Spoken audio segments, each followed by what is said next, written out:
Ortega Marañón.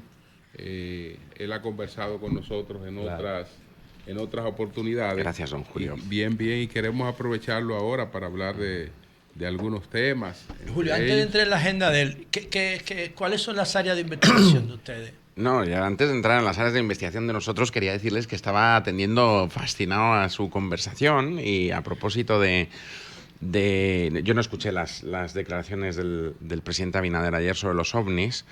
No sé. Mira, aquí se agrava ahora, mira esto que se agrava, dice Pellegrín, oigan lo que dice Pellegrín Castillo, que después de esta entrevista pudiéramos llamarlo, dice él, la visita estelar desde la frontera, la vista estelar de la frontera es la que fascina a los ovnis que nos visitan en Elías Piña. O sea, Pellegrín cree en los ovnis también. Sí quería decir algo a propósito de esto. Y es que yo no sé si existen o no existen los ovnis, no tengo hay la más ninguna remota prueba idea. de ello. Pero la sensación que uno tiene cuando mira al planeta en general es que alguna fuerza del exterior nos está influyendo a todos por el desconcierto y la confusión y el pensamiento desordenado que está invadiendo a toda la situación política en el mundo en general. Y desde luego piensen en la situación de España, que parece que estamos jugando al fútbol con nuestro jarrón chino. Hemos decidido coger una democracia que con sus problemillas está ahora mismo en una situación, digamos, por la ley de amnistía. Sí, y hemos pensado que es buena idea jugar al soccer las democracias son muy frágiles. Y por tanto, hemos tirado el jarrón al suelo y ahora nos estamos dedicando a patear ese jarrón. Y en ese sentido, en relación con la discusión que estaban teniendo, discusión en el sentido inglés, que digamos es siempre cortés y educada, como ustedes siempre tienen el acierto a hacer en su magnífico programa, que don Julio, toda una referencia. Y vean siempre el lado medio lleno. Estaban discutiendo ahora sobre la alianza, que si se fractura o no, sobre las posibilidades del presidente, del partido en el gobierno. Bueno, República Dominicana es un oasis en el escenario político internacional. Ojalá todas las discusiones fueran sobre la gestión de los residuos urbanos, unas declaraciones desafortunadísimas o un invitado desafortunadísimo, desde luego, del presidente Fernández, del expresidente Fernández ayer, o, digamos, la gestión de la cosa pública, que es, y vuelvo a su pregunta, de lo que nos ocupamos en el Instituto Ortega Marañón y que debería ser, ante unas elecciones locales, lo que centre la discusión, ¿no? Yo ayer, ante un compañero suyo, una compañera suya de los medios de comunicación que me preguntaba algo similar, digo, hombre, uno viene a un país tan querido como este, donde uno se siente enseguida dominicañol, y por tanto muy querido. Un nuevo término. Y una de las primeras cosas que ve es, dice, bueno, se enfrentan a unas elecciones locales dentro de unos parámetros de cierta normalidad, que esto no pasa en otros lugares del planeta. Sin embargo, bueno, conversábamos con doña Consuelo más temprano por lo ocurrido en El Salvador, donde se ha impuesto, digamos, una dictadura de la mayoría. Y usted sabe que esa fue la principal preocupación de los forjadores de la democracia. Es decir, los forjadores de la democracia nunca quisieron que se impusiera una dictadura de la mayoría. Por eso crearon los sistemas o los sistemas parlamentarios o el sistema de Estados Unidos. Don Julio, bueno, aquel sistema de la democracia griega que era justamente otra cosa. Entonces, ¿qué piensa realmente de lo ocurrido en El Salvador, donde ahora hay un presidente con un 85%? Que no, y 58 de 60 legisladores. Que si antes no escuchaba a nadie, ahora pues no tiene otra cosa que hacer que echarle bocha ¿sabe qué, Julio? A cualquier periodista que le haga una pregunta, insultarlo, etc. Y su discurso desde el balcón es un rey medieval. Ya le está por encima de cualquier cosa, ratificado por un 85% Él es el Estado de la población. ¿Qué piensa? Bueno, es primero dos cosas. Digo, por salir del comentario, el lugar común, ya con que la efectivamente... pregunta que le hicimos a él, tiene que hablar mal de Bukele obligado. No. Yo voy a hablar de los salvadoreños y salvadoreñas. Okay. En el sentido de que yo comprendo perfectamente que en una situación en la que se había deteriorado la justicia social y la seguridad en las calles de El Salvador, digamos, es un voto a la desesperada. Es decir, en varias elecciones que estamos viendo en nuestro entorno, la ciudadanía, ante la situación de deterioro del tejido social y la democracia, están optando por opciones outsider. Aquí hay dos novedades. Una es la primera reelección, saltándose la Constitución y demás. Dos, pone de relieve esto que señalaba don Julio también. Claro, es un desafío, una cosa es que lo comprendamos y otra cosa es que lo compartamos. Es decir, ese es un discurso peligrosísimo para las democracias del mundo y sobre todo, y es lo que tienen que entender las personas, para los derechos y libertades fundamentales de todo el mundo. Porque, claro, un señor que dice, porque efectivamente, más allá de lo del balcón y todo esto, no, parece un rey medieval. Horrible. Ayer parecía un rey medieval. Pero yo, la reflexión que hago cuando me preguntan estos días sobre esto es, claro, un señor que dice, bueno, hemos erradicado las maras salvatruchas de las calles, y alguien le pregunta, pero están violando los derechos humanos, se están llevando a algunos justos por pecadores, y dice, pues ya lo siento por esos justos, pero así hay tranquilidad en las calles. Así es. Claro, la delgada línea que separa equivocarte, entre comillas, que ya en sí mismo es una tragedia, y recuerdo a Hannah Arendt con la banalización del mal. Una sola equivocación, digamos, ya tiene todo el mal ontológico del daño a la democracia. Pero es que además, la delgada línea que separa, decir, este señor que tiene los ojos azules, yo creo que es mara salvatrucha, y entonces mando detenerlo, y entonces toda la oposición al gobierno, el tatuaje con la M. pero es que se puede convertir en una persecución a la oposición del orden que sea, sí, claro, en medio segundo. Claro. Y eso, claro, es efectivamente, como tú señalas muy bien, don Julio, un asomarse al abismo, y nos introduce en otra discusión que supongo está teniendo lugar también en este debate electoral tan interesante que estáis teniendo, que es el problema de la seguridad en nuestras ciudades, que es un problema absolutamente sideral en un momento donde el crimen organizado, digamos, nos está afectando a todos en todo el planeta. No penséis que este es un tema latinoamericano. Nayib Bukele, con un estilo diferente de gobernar que le gusta a muchos, a otros no, pero a los que observamos desde el punto de vista de la democracia, del fortalecimiento de esas instituciones que mucho le han costado, sobre todo a Centroamérica, podríamos decir que se enmarca en un modelo, aunque diferente, parecido al totalitarismo que hay en Nicaragua con los Ortegas.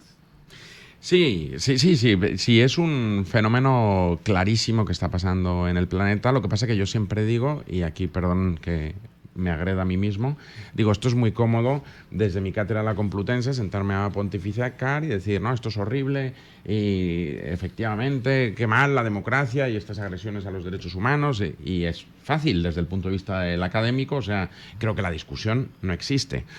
Ahora, para los que nos sentimos americañoles y por tanto muy enamorados de nuestras sociedades de lengua compartida, yo creo que el problema es mucho más profundo. O sea, cuando esto está pasando a lo largo y ancho de nuestras latitudes y de nuestros países, es que subyace a una falta de respuesta durante varias décadas de nuestros sistemas políticos a las necesidades reales de sus ciudadanos. Y eso se llama corrupción, se llama mala gestión de lo público, se llama, desde luego, violaciones de los derechos humanos, se llama mala gestión y falta de condena o permisividad ante la desigualdad para las mujeres y para las minorías de todo orden y condición en todos nuestros países. No piensen solo en igual las culturales, ¿no?, como puede pasar con muchas comunidades indígenas en América Latina, sino los homosexuales, en fin, todas esas personas que tienen toda la dignidad y todo el derecho a ser dignamente representados, protegidos, amparados y custodiados por la ley,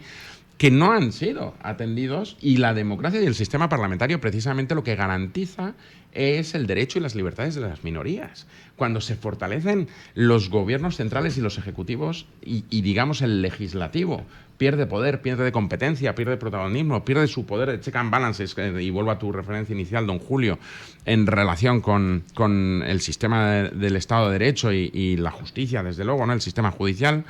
Cuando el ejecutivo se yergue por encima de los otros dos poderes, lo que entra en riesgo, y eso es lo que tiene que entender todo el mundo, es la garantía de los minoritarios. Me acordaba de la frase aquella de Bertolt Brecht, que todos recordaréis, de fueron por los católicos y no fui porque yo no era católico, fueron a por los homosexuales y no fui porque yo no era homosexual, fueron a por los afroamericanos y yo no fui porque yo no era afroamericano. Los homosexuales nuevo, porque antes sí, no me acuerdo, la cita eso. La estoy parafraseando, sí. Pero y la conclusión de Bertolt Brecht, con una lucidez propia Claro. del intelectual, vinieron por mí y ya no había nadie Exacto, que me ya no había acompañara. nadie. O sea, que nadie debe entender que es un problema de los otros. Sí. Todos tenemos que estar Manuel, defendiendo a las minorías. Manuel y Antonio, Manuel y José. desde aquí uno puede tener una idea de Pedro Sánchez. Me gustaría la versión de ustedes. ¿Cómo ustedes ven a Pedro Sánchez? Un individuo que está trastocando los valores democráticos, lo que usted de verdad se ha sustentado, o estamos viendo a un Bismarck español. ¿Cómo ustedes ven a este señor? Bueno, yo no creo que esté trastocando los valores democráticos, porque de momento hasta ahora está... No, me refiero por los pasos, Sí. me refiero por los pasos políticos para mantenerse en el poder. Esa parte, sí. No. Y además creo que muchos estamos poniendo el foco de atención precisamente en el tema de la amnistía, y ahí, digamos, es una cuestión de extremada gravedad en el sentido, sobre todo, del procedimiento elegido. Es decir, tú desde el punto de vista del sistema político tienes toda la legitimidad como una acción política, y así lo puedes plantear, para, digamos, perdonar determinados delitos en función, en este caso, de la gobernabilidad, porque necesita esos 7 votos. Muchos pensamos que en función de buscar una solución a un problema enquistado desde hace décadas, que es el catalán, y por tanto uno puede entender eso. ¿Cuál es el problema? Y volvemos a la discusión de fondo. Una cosa es indultar, y eso es potestad del jefe de la República, entiendo aquí, y del presidente del gobierno en España. Y otra cosa es amnistiar, porque cuando tú amnistías, lo que estás diciendo es que los jueces se equivocaron. Y es un procedimiento judicial ese, con miles de folios de instrucción, que se televisó para todo el planeta, que fue escrupulosamente regido por los jueces. Yo me imagino la cara del juez Marchena o de quien sea en su casa, y estar diciendo, pero y entonces No, y los independentistas no están conformes con eso, porque ellos dicen que esa ley de amnistía deja brecha para que los jueces puedan seguir persiguiendo después. Ellos todavía no están conformes con las concesiones de Pedro. Por eso digo que son tiempos complicados a lo largo del planeta. En España tenemos un lío también importante, ¿no? Saludos le manda a Pablo Ulloa. Él dice que hizo su doctorado en el... Y Víctor Villanueva te manda un saludo. Hablemos, que me habías preguntado. Tenemos... manda saludos, está escuchando la entrevista. Yo le preguntaba, en principio, lo de las líneas de investigación de ustedes, porque en España me parece que hay cosas inauditas. O sea, ese ideologismo, esa ideología binaria de sí o no, de Podemos, que desapareció por el emocional, la carga emocional de su propuesta, y lo mismo que Ciudadanos debieron ser los sucesores naturales de los populares y los de PSOE, pero la carga emocional de su posición ideológica los desapareció. ¿Cómo es posible que un país del primer mundo que invierte en investigación y desarrollo no entienda que esas ideologías tienen una carga emocional muy grande y que al final terminan dando error? Por eso le preguntaba la línea de investigación, pero también quería que usted me hablara brevemente de la crisis del Reino de España con el supuesto amante de la señora Leticia. ¿A dónde va a parar esto? Esto tiene una lectura sociológica importante. No, esto tiene una lectura sociológica importante por la característica de un reino. Sí. ¿Hasta dónde puede tolerar esto? Y segundo, ¿cómo nos va a dar para toda la mañana, ¿eh? O sea, ¿cómo usted entiende que el Estado español está gestionando las pandillas de Dominican Don't Play, Latin King y los trinitarios? Vamos por partes. Primero, efectivamente, nosotros nos dedicamos a cuestiones de programas de gestión de administración pública, cultura contemporánea, biótica clínica, y ahora estoy aquí promoviendo unas becas excelentes del gobierno dominicano, que son las becas MESTIT, que dan oportunidades a los jóvenes y las jóvenes dominicanos y dominicanas para estudiar y ampliar sus estudios fuera, y creo que es una política de Estado que han mantenido las administraciones y que es buenísimo, y que es una inversión, como decía Marañón, que siempre es rentable, porque es la única inversión que siempre, digamos, devuelve a los ciudadanos lo que invierten ellos, y por tanto, más allá... ¿Becas para posgrado o para grado? Bueno, nosotros participamos en la de posgrado, pero entiendo que también hay de grado. Y por tanto creo que eso es una cosa que hay que aplaudir, y vuelvo al oasis dominicano. No hay becas de doctorado. Porque se están deteriorando en muchos lugares estas becas, y por tanto creo que esto es una cosa que sea un acuerdo de Estado, y que en este país se siga manteniendo, gobierne quien gobierne. Y porque eso es crear justicia social, igualdad de oportunidades, gente sin recursos que pueda salir a formarse y volver y aportar a su sociedad, ¿no? Y en ese sentido, esta tarde nos reuniremos en el Centro Cultural de España con los interesados. Nuestros másteres son poquitos y los doctorados, pero todo el mundo que nos esté escuchando y quiera asistir puede venir a las 6 de la tarde allí, y le informamos de esos programas y le ayudamos a aplicar, en fin. Y por tanto ahí... lo que quieran en la página web pueden ver nuestras líneas de estudio. Lo de la crisis del reino. Digo, Primero- el reino no, el problema familiar ahí. La amante, vamos a la amante. No, la reina. Nos llevamos al tema, aquí vamos a... Digamos el desvío. La reina es Ni consorte. vamos a dejarnos, vamos a hablar de la La amante. reina que- y sus hijas no es princesa, infante. Sus hijas son princesa infante, sí, pero ella es consorte. Sí, Ella es adelante. consorte. Bueno, yo voy a decir Es del dos reino, cosas, ¿no? yo voy a decir Jaime dos del cosas. Burgo es el tipo que ha creado el Yo voy a Estado. decir dos cosas. Sí. Una como ciudadano y otra como historiador. Ya. Entonces, como ciudadano y en sociedades avanzadas, y tú hacías una referencia antes a esto de manera tangencial, en fin, lo que cada uno haga en su vida, bien, siempre que no cometa delitos contra el Código Penal y, por tanto, digamos, en sociedades libres e igualitarias como las que estamos construyendo en nuestros países, pues todo el mundo tiene el derecho a tener la vida que le dé la gana, siempre que, digamos, haya un acuerdo tácito o no, de cómo se hayan arreglado ellos, en fin, Entre adultos. es su problema, ¿no? Y por tanto nosotros ahí, nadie entiendo que tenga derecho a entrar en lo que pase entre esas dos personas, en este caso el rey y la reina de España, si es que pasa, que parece que no, pero bueno, da igual. Como historiador, digo, para que veáis que me voy a mojar, don Julio, que esto no, Digo, Ok. voy a decir una cosa, la monarquía es una institución del antiguo régimen. Del ancien régimen. Exactamente, ¿no? Y por tanto, en las monarquías, el principio es un principio, digamos, de cierta, como diría el historiador francés, de Ladurie, de cierta religiosidad. Es decir, ¿no? Porque por el hecho de nacer en una familia, tú tienes que ser el jefe de, ¿no? Digamos, intelectualmente. Tiene tres características. Esto- Tiene que Pero- ser pero- de pero- por esto vida, en el- heredado en y unitario. En el siglo XXI, no, Sí. digamos, no soporta ningún parámetro intelectual. Nada de eso. ¿eh? No, Bien. no resisten. Pero digamos que los que defienden o defendemos, porque yo creo que, por ejemplo, para países como el mío, en relación con lo que tú planteabas de a las veces políticamente es un poco excéntrico, ¿no? Sí tiene una función de cierta moderación, moderadora, digamos, del orden político y social, y nosotros tenemos una valoración excelente del rey Felipe y antes del rey Juan Carlos, hasta que ahora esto se Hasta que olvida a empezó veces. a matar ¿eh? elefantes, Claro, vaina en África, es una de en las personas Botswana. más valoradas en la historia, sin lugar a dudas, y además con un Bien. servicio tal. Pero Pero, las monarquías venden bien. ¿qué pasa? Que, claro, las monarquías, precisamente por su origen medieval, si Medieval, queréis, noble. los matrimonios eran en razón de Estado. Lo que me dice tanta- Es decir, uno se casaba en razón de la función que la divinidad o lo que fuera te había otorgado en ese orden social. ¿Qué pasa? Que claro, en el siglo XIX y el siglo XX, esto de casarte en razón de Estado, desde que el romanticismo dijo que el corazón era importante, Oye, esa parece vaina. una tontería, digamos, de orden superior en ese sentido. Dicho de otro modo, claro, en el momento en que tú te casas por amor, digamos, estás socavando el fundamento intelectual de una institución que viene de El de linaje. un contexto donde el matrimonio por amor no cabe. Por eso, digamos, en los matrimonios reales siempre ha estado perfectamente consentido que los reyes y las reinas tuvieran sus amantes, porque una cosa era el amor y otra cosa el deber El de linaje. Estado. Y el Wow. deber de Estado es el deber de Estado.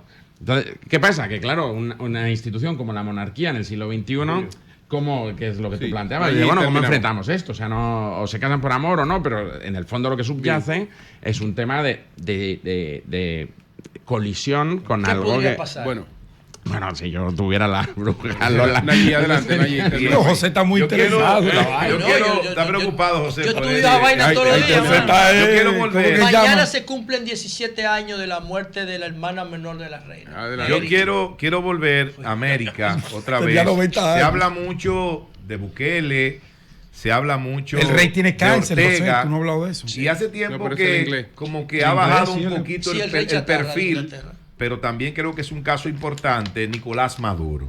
Sobre todo, Ah, no, a ahí- propósito de, ahí la ciencia de las política perdió la elecciones, brújula. donde este señor ha prohibido a la principal candidata de la No, oposición, es una locura. María Corina Machado, que pueda participar. A mí me gustaría conocer brevemente su evaluación sobre este asunto. Bueno, mi valoración es exactamente igual que en el caso de Bukele o de Ortega. Quiero decir, cuando se lamina que la gente pueda opinar, organizar opciones distintas en países, digamos, democráticos, y aquí la discusión es cuánto se ha deteriorado la democracia en Venezuela, es decir, mucho, por si no lo habían notado, no se puede soslayar el derecho a discrepar. Es decir, aquello de Churchill de, oiga, los adversarios políticos enriquecen la democracia. No hay que tratarlos como enemigos. Por eso son importantes los acuerdos de Estado, por eso son importantes los debates electorales que estoy viendo estos días en televisión aquí, ¿no? Que están en este país, ¿no? Y por tanto, digo, el respeto hacia las ideas del otro, aunque no sean las propias, es el fundamento de sociedades sanas democráticamente hablando, ¿no? Antonio. Pero sí. quería decir una cosa más, digo, porque Sí. siempre hablamos de Nicaragua, de Bukele, pero ¿y Estados Unidos? Tiene elecciones, y tú empezabas tu reflexión en relación con la democracia más antigua del mundo, que es verdad que es la referencia para todos, tiene una crisis democrática institucional que, a mi juicio, y hablo otra vez como historiador, viene al menos desde 1973. Yo creo que eso empieza con el espionaje de un partido a otro en el Watergate, y lo que estamos asistiendo en estos últimos 5 o 6 años es terrorífico. El asalto al Congreso de los Estados Unidos no es un problema estadounidense, es un problema de los valores democráticos en el mundo, por cuanto refleja, digamos, la referencia del primer país que se adelanta 100 años con todos los problemas que queramos, ¿eh? Y sin duda los tiene, y desde luego no entiendo que puede ser el país no favorito de muchos de nosotros, de muchos de nuestros telespectadores, o al revés. O sea, yo no estoy hablando aquí de afinidades, estoy hablando de modelos. Claro, cuando vemos ahora, ¿no?, una campaña donde ayer Biden se refiere a Mitterrand, no sé si lo visteis, en un determinado momento, como si estuviera... O sea, Si estuviera vivo. sí, se le apareció el cadáver de no está Mitterrand. del todo No, es claro, una- pero es digamos... una vaina- Bueno, Y Trump está en... Bueno, todos sabemos es lo que es una Trump, vaina. y en relación con las mujeres, por ejemplo, y luego el número de sufragios que recibe un señor que se expresa así en relación con las mujeres. O sea, es estupefaciente. Dice, ¿pero qué está pasando? Y sobre todo el Estos tipo, son los el, ovnis. tipo de mujeres. Pero Antonio, quisiera yo tengo una finalmente, pregunta bueno, también. es que tenemos que irnos, pero quisiera finalmente, Antonio, para que la gente pueda aprovechar estas oportunidades, que repita la información de la reunión que ustedes tienen hoy a las 6 de la cuestión de las becas. Sí, bueno, nos reuniremos en el Centro Cultural de España, en el Centro Colonial, a las 6 de la tarde para charlar de las posibilidades de estudiar con nosotros, y también ponemos a su disposición un correo electrónico, masteresrd@fogm.es. Pero tú querías preguntar algo. No, pero el coordinador aquí, el que manda aquí es el coordinador. Digo, yo Si contesto visualiza rapidísima. alguna salida para la situación de Haití, que se agrava Uf. cada día más y que no se ha podido materializar la fuerza multinacional Eso es dramático. autorizada Eso por es- el La Consejo de logística. Seguridad de la ONU, y en Kenia ha sido imposible enviar el primer grupo de 300 agentes Por logística. policiales, argumentando que para eso se necesita un acuerdo entre Eso es dramático, Un acuerdo, y 200 ese es un millones de dólares. problemón. Eso sí que no puede pasar. O sea, yo la impresión que tengo es la peor de las posibles, porque efectivamente el desgobierno en Haití, como veis cada día, ¿no?, en República Dominicana, afecta desde luego a la isla, pero nos afecta a todos. Y ahí la irresponsabilidad de la comunidad internacional me parece decisiva. Quiero decir, que no sean capaces de articular esa fuerza internacional para contener el crimen que se está cometiendo a diario, y la inseguridad que afecta. Al final es un tema, digo, en Haití como en todos lados, de un binomio entre seguridad y justicia social.